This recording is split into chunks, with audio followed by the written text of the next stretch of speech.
Hello everyone and welcome to my channel YR Trends. I hope everyone is having a wonderful day. Before we begin, please hit the subscribe button and give this video a thumbs up. The room seemed to shrink around Mariah Copeland as the sirens outside grew louder, a distant wail threading its way through the walls of society like a funeral hymn no one wanted to hear. And in that suffocating moment, when every secret she had buried clawed its way back to the surface, Mariah realized there would be no more rewrites, no more clever deflections, no more jokes sharp enough to slice through the truth, because the truth had finally arrived wearing badges and carrying evidence. And it was relentless, merciless and final, as Chance Chancellor stepped forward with eyes heavy not with anger but with devastating certainty, holding a sealed evidence bag that reflected the overhead lights like a mirror she couldn't look into. Inside it a flash drive smeared with fingerprints, her fingerprints, the same drive she had sworn she'd destroyed months ago when the night ended in screams and blood and a terrible, irreversible choice. While Tessa stood frozen near the bar, her hand pressed to her mouth, tears spilling silently as if her body understood the gravity before her mind could catch up. And Sharon, sweet, broken, endlessly hopeful Sharon, felt her knees buckle as the realization hit her with crushing force that the daughter she fought so hard to save had walked a path so dark there might be no coming back. And Mariah, seeing all of this at once, felt something inside her finally snap, not with rage but with exhaustion, a bone-deep weariness that came from carrying guilt like a second spine, holding her upright while slowly killing her. And as the officers closed in, Chance spoke the words that sealed her fate. "We have new evidence in the murder investigation," and the name of the victim echoed in her head like a gunshot, bringing back the memory she tried to drown in denial, the argument that spiraled out of control, the threats that weren't supposed to be real, the shove that wasn't meant to be fatal, the sickening sound that followed, the moment she stood there staring at what she'd done while the world kept breathing as if nothing had changed. And now that evidence had emerged piece by piece, security footage spliced together by Newman Enterprises' relentless analysts, a timeline reconstructed from cell tower pings, a witness who finally found the courage to talk after months of fear, and worst of all, Mariah's own voice captured in a voicemail she forgot existed, trembling and panicked, confessing more than she ever meant to. And as Chance read her rights, his voice steady but compassionate, the room fractured into reactions that felt like separate worlds colliding. Tessa whispering no no no like a prayer that might reverse time, Devon turning away in disbelief, Nick clenching his jaw as Victor Newman's shadow loomed somewhere behind him, already calculating consequences, already planning damage control, and Sharon stepping forward, shaking, her voice breaking as she begged Mariah to say it wasn't true, to say there was some mistake, some setup, some grand misunderstanding that could still be untangled. But Mariah looked at her mother and saw not judgment but unbearable love. And that was what finally broke her,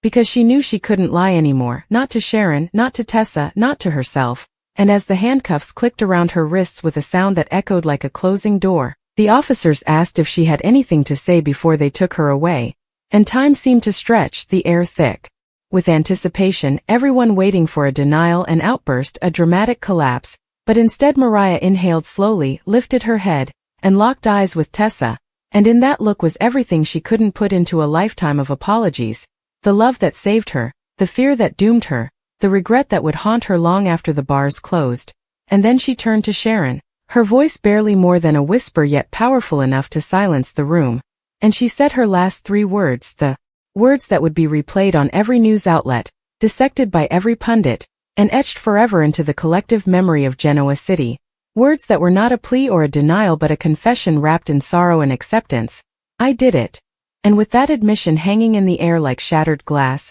the officers led her away as Tessa collapsed into tears. Sharon cried out her name, and the weight of the evidence finally settled over the room, leaving behind a stunned silence where love, betrayal and tragedy intersected. And as the doors closed behind Mariah Copeland, Genoa City was left to reckon with the shocking truth that the woman who fought so hard to escape her past had been consumed by it, and nothing, no amount of love, no last-minute miracle, could undo what had been done. The night after Mariah Copeland's arrest did not end when the cell door slammed shut. It only deepened, spreading like ink through every corner of Genoa City, because truth has a way of traveling faster than sleep, and by dawn the town was already awake with shock, speculation and fear. While Mariah sat alone under flickering fluorescent lights replaying the moment over and over again, her own three words echoing in her head like a verdict that refused to fade. "I did it." Words that felt heavier now than they had in the moment she spoke them, because acceptance was one thing and consequence was another entirely, and as she pressed her palms together, nails digging into skin, she realized the walls weren't the worst part. It was the waiting, the not knowing how far the damage would reach, who else would be pulled under by the current. She started the night someone lost their life and she lost herself, and above her, the city moved on with brutal efficiency as chance worked through the night, compiling a case that no longer relied on circumstantial whispers but on a chain of evidence so tight it left no room for doubt, while across town Tessa sat curled on the edge of the bed she once shared with Mariah, staring at a dent in the wall where Mariah's jacket still hung, unable to bring herself to touch it because it felt like touching a ghost, her heart swinging violently between love and betrayal, because how do you grieve someone who is still alive but suddenly unrecognizable? How do you reconcile the woman who once sang you back from the brink with the woman who ended someone else's life? And as the sun rose, Sharon stood in the kitchen clutching a mug she hadn't realized had gone cold, memories crashing into her in waves. Every fight she'd had to keep Mariah safe, every relapse she'd feared, every moment she'd believed love alone could be enough, and now love felt powerless, fragile, like glass shattered on a concrete floor. While at Newman Enterprises, Victor read the preliminary police report with a grim expression that said this was no longer just a tragedy but a threat, because murders had a way of exposing weaknesses, and Genoa City thrived on weakness, and somewhere between the legal implications and the inevitable media frenzy, Victor began calculating how many lives would be collateral damage before this was over, as Nick stormed into his office demanding answers that didn't exist, rage bubbling just beneath the surface, not only at Mariah but at himself for missing the signs, for being too distracted by his own wars to see a storm building in someone else's soul. And meanwhile the evidence continued to unfold like a cruel story told in chapters no one could stop reading. The flash drive revealing deleted messages Mariah sent the victim in the hours before the death, escalating from desperation to fury. Security footage showing her car circling the area long after she claimed to have left. Forensic reports confirming the fatal injury was consistent with a push rather than an accident. And then the witness statement, the quiet but devastating testimony of someone who saw Mariah standing over the body in shock, hands shaking, eyes wild, before fleeing into the darkness. And when that witness's identity was sealed, whispers rippled through town as old alliances strained under the pressure of secrets resurfacing, because Genoa City never forgets and rarely forgives. And as the district attorney prepared charges, Chance paid Mariah a visit, sitting across from her in the stark interview room, his expression unreadable as he asked the question that mattered most. Not how, not when, but why, and Mariah, exhausted and stripped of defenses, finally spoke the truth she hadn't even allowed herself to fully face, admitting the night began with fear,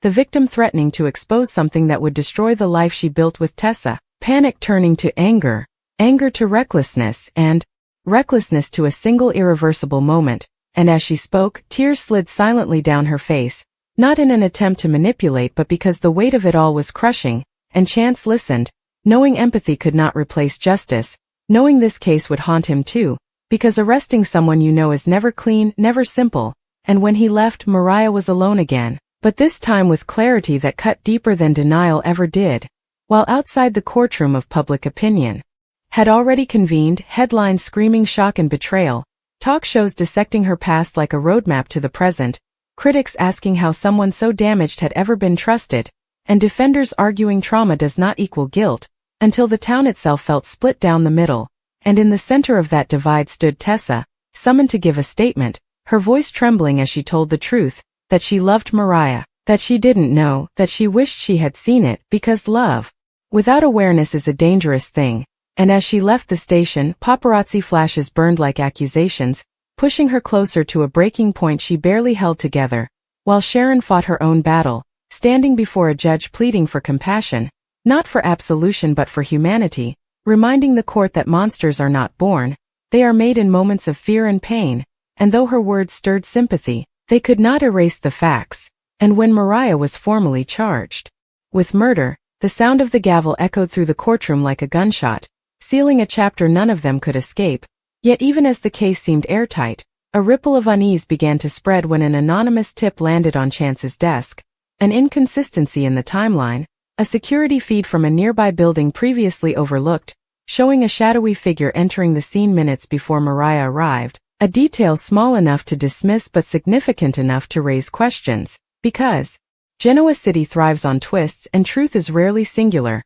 and as Chance dug deeper, he uncovered evidence that suggested the victim may not have been as helpless as initially believed, that another confrontation occurred earlier that night, one involving someone with far more to lose, someone powerful, someone desperate, and as this revelation simmered beneath the surface, Mariah sat in her cell unaware that the story might not be over, that guilt and innocence can coexist in uncomfortable ways, and that while she had caused harm, she might not have been the sole architect of the tragedy. And when Chance returned, eyes sharp with new purpose, the balance of the case shifted slightly, not enough to free her, not enough to undo the damage, but enough to suggest the truth was more complex than a single shove in the dark. And as Genoa City braced itself for a trial that would tear families apart and expose secrets long buried, one thing became painfully clear: Mariah Copeland's last 3 words were not the end of the story, but the beginning of a reckoning that would test love, justice, and the very idea of redemption, leaving everyone to ask the question no one was ready to answer. When the truth finally comes out in full, who else will fall with her?